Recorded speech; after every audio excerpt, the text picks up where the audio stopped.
Buenas tardes. Hablemos de semiótica jurídica, propiedad semiótica del derecho. Mi nombre es Juan Carlos Martínez Colmenares y este es un tema respecto al proyecto número 3, asignado por el doctor Óscar Ulises Barragán García de la materia semiótica en el programa de doctorado en Derecho de la Universidad Tecnológica Latinoamericana. Hablemos sobre la propiedad pragmática y semántica del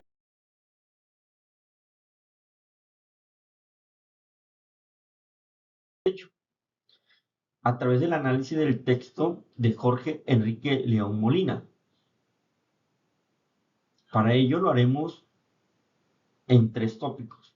En primer lugar hablaremos de la semiótica jurídica como metodología, análisis del texto del autor ya referido, la semiótica jurídica como metodología y finalmente los fundamentos de la propiedad semántica, pragmática y sintáctica del derecho. La semiótica jurídica como metodología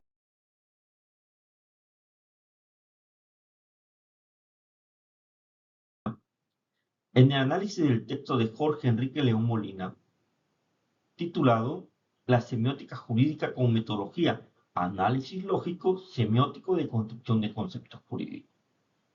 El profesor León es catedrático de la Facultad de Derecho de la Universidad Católica de Colombia.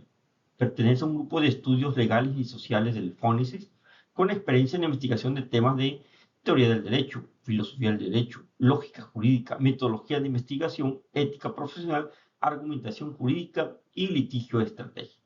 Entre sus libros destaca el de la lógica explicada al razonamiento del derecho y el que nos ocupa, el artículo titulado por el método Derecho y metodología de la investigación. Los conceptos básicos de la semiótica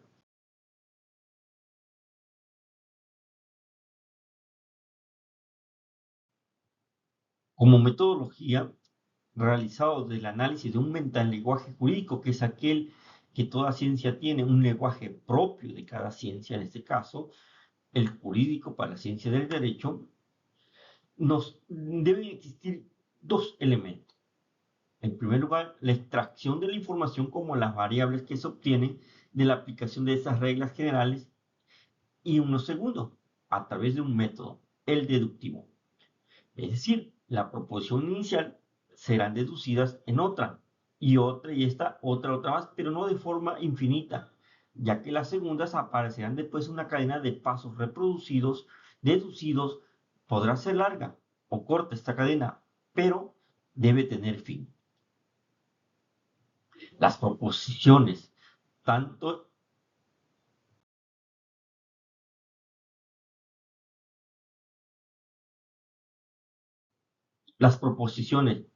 iniciales como las deducidas, a través de pasos constantes se les denomina fórmulas. Las iniciales son entonces las reglas de construcción, porque son las bases, y la segunda son las reglas límites de esa construcción. Así, la fórmula inicial de construcción serán determinar las formas semióticas que son las bases para la construcción de la lingüística de las ciencias que se pretende estudiar. En este caso, el metalenguaje jurídico. La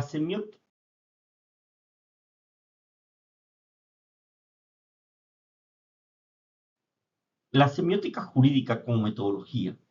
Establecido la semiótica como metodología en la construcción de la conceptualización lingüística en virtud del estudio de los signos ya como símbolos que le permite relacionarse con disciplinas variadas y diferentes entre sí, si el signo no contiene información no es un signo, sino que debe tener una identificación con un objeto. Aunque en este aspecto debemos añadir que en el campo del derecho, la semiótica es su relación entre el acto y actantes en la interpretación de los signos.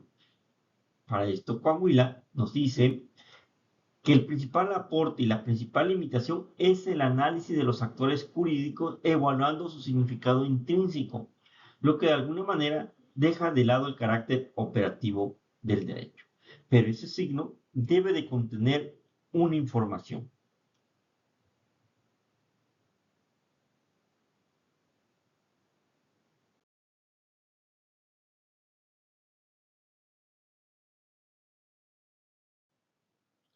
Por ello, esa relación sígnica se define como relación de tres elementos: un signo, un objeto y un interpretante. Es decir, esto es conocido como la terceridad. ¿Por qué? Porque el objeto pasa al signo, que este a su vez representa al objeto, y se produce un interpretante, y puede ser a través de un intérprete. Esto entonces se denomina el lenguaje a las cosas como forma de comunicación del conocimiento. Esta relación objeto, signo, interpretante. En síntesis, la interpretación no implica necesariamente que un sujeto la descifre en todo momento. La vocación de interpretación de los signos se denomina significación y permite que los intérpretes no creen interpretantes, sino que el interpretante lo crea la relación objeto-signo, sino que ellos, ¿qué hacen? Captan el sentido del signo.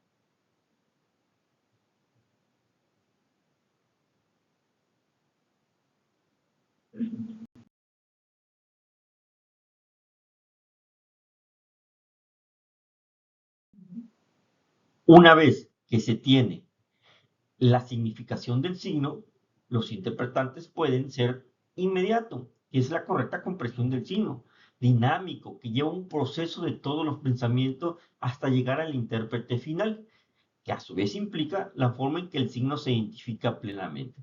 Para ello se lleva un proceso electivo en base a la relevancia del signo del designio, es decir, la capacidad electiva del signo de decidir cuál es su mejor interpretación.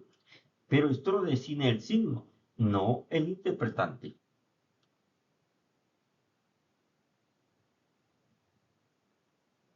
Los,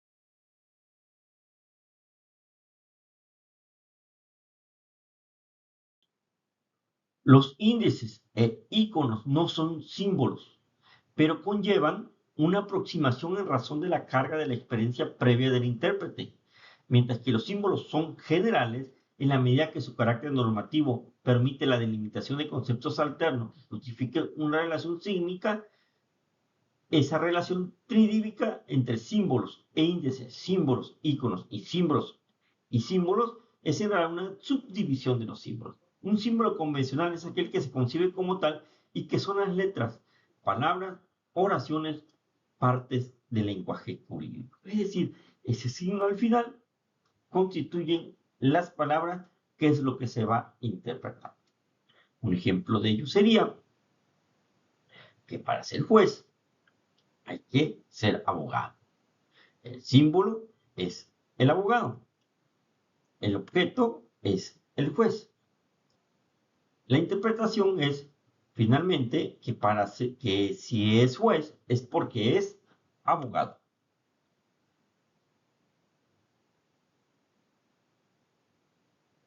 Una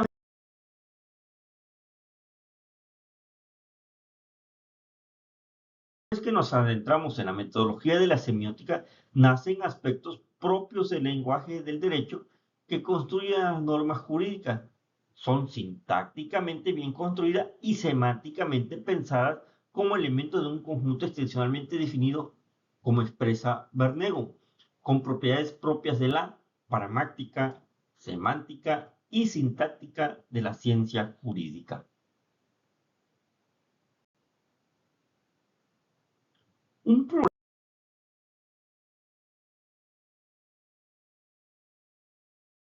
problema básico de la semiótica es la ambigüedad al realizar la distinción de un concepto desde distintas ramas de la misma semiótica.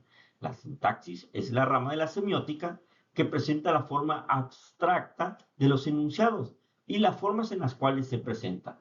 Establece reglas válidas para la construcción de oraciones significativas independientemente del contenido de esta.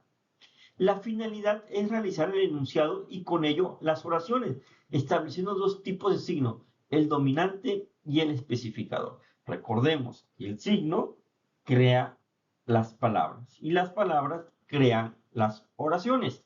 Y las oraciones vienen creadas primeramente por un enunciado que ya crearon previamente los signos. Esto pueden ser signos o símbolos o semisímbolos, dependiendo el significante que se le otorga. Un signo dominante a su vez puede ser especificador de otro. Es decir, un dominante a la vez se convierte en otros especificadores. Crea especificadores, pero a la vez puede ser especificador de otro dominante. Esta es relativa en base a su relación entre dominante, especificador y la propia oración, como el ejemplo que dábamos. Que para ser juez hay que ser abogado. Entonces, el es dominante es el verbo, perdón, es el signo abogado, el símbolo abogado, porque si es juez, previamente debe ser abogado.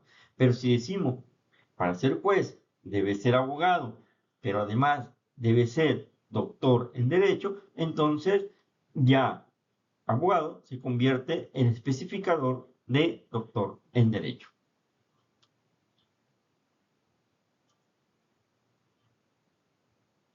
La oración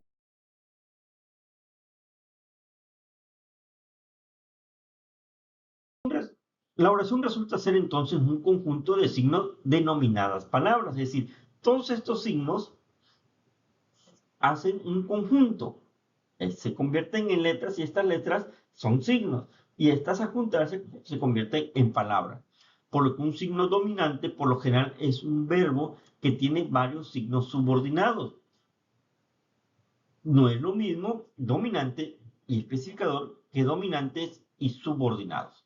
Estos verbos son de dos formas: los actantes, que definen cosas que participan en el proceso lingüístico, objetos, animales, y circunstantes, que expresan los elementos del nudo, la circunstancia del tiempo, modo y lugar. Por ejemplo, Pedro porta un arma de fuego. El dominante es la portación y lo subordinado es arma de fuego. Si decimos Pedro porta un arma de fuego en su cintura, entonces el circunstante será en su cintura. Si decimos Pedro porta un arma de fuego en su cintura el día domingo a la 1 de la tarde, los circunstantes serán en su cintura el domingo y a la hora que estamos diciendo. Si decimos Pedro porta un arma de fuego el domingo a la 1 de la tarde, delante de todos estamos diciendo inclusive cómo lo hizo. Entonces ya tenemos circunstancias de tiempo, modo y lugar que son circunstantes. El dominante es portar y el subordinado fue, fue el arma de fuego. Es decir, el actante fue el arma de fuego y los circunstantes fue el domingo en la cintura y el lugar y la hora. Ahora bien, a partir de ello se plantea un lenguaje propio, como dijimos al principio, el del metalenguaje. El lenguaje jurídico se compone de normas que componen un mandato de hacer o de no hacer.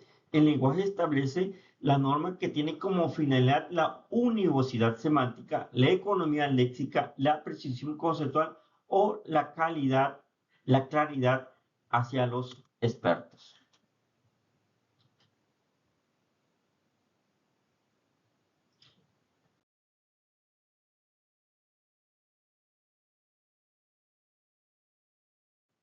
Ahora bien, este enunciado debe tener la cualidad sintáctica. Esto es que permite esa búsqueda normativa de prescripción en los enunciados lingüísticos, que son proposiciones obligatorio, permitido y prohibido.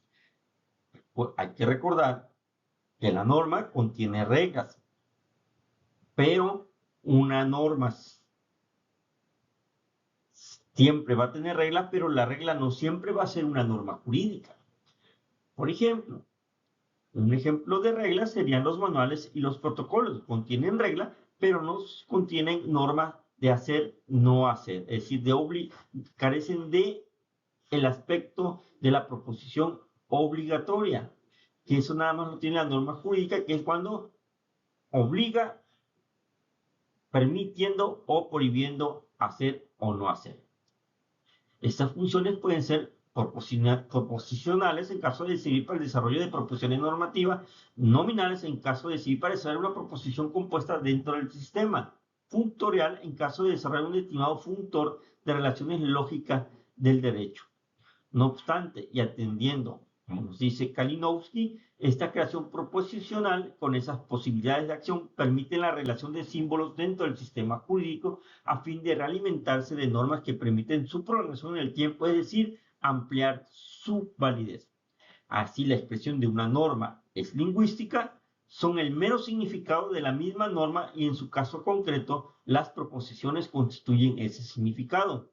Ello en cada norma se expresa semánticamente con la función de un símbolo y un semisímbolo, una proposición normativa, estimativa e imperativa, tal como dimos ejemplos anteriormente.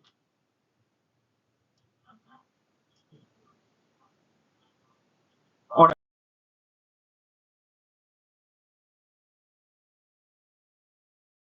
bien, ahora bien, hemos analizado estas cuestiones sintácticas y semánticas que conlleva que un intérprete realice el estudio de la relación lingüística y su aplicación al caso concreto. Ella es objeto de la pragmática. Es decir, conlleva un análisis de la interpretación de la norma y que la enuncia es donde la semiótica se expresa en esplendor, como dijimos antes, signo, objeto e interpretante.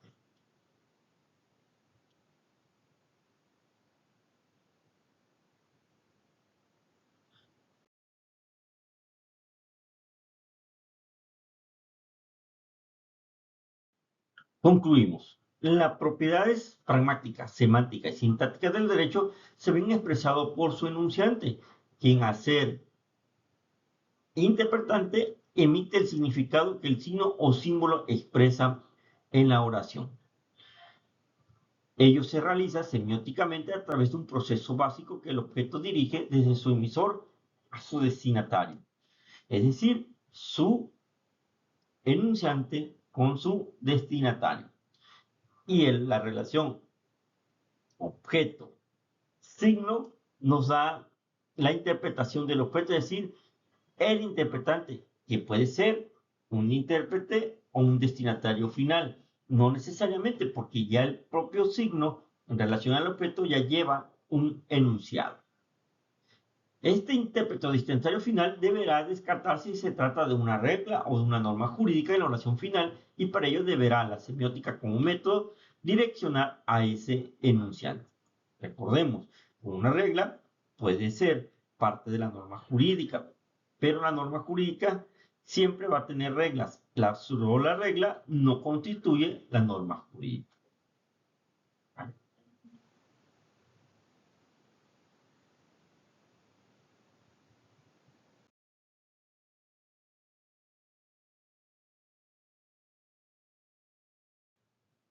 Gracias por su atención.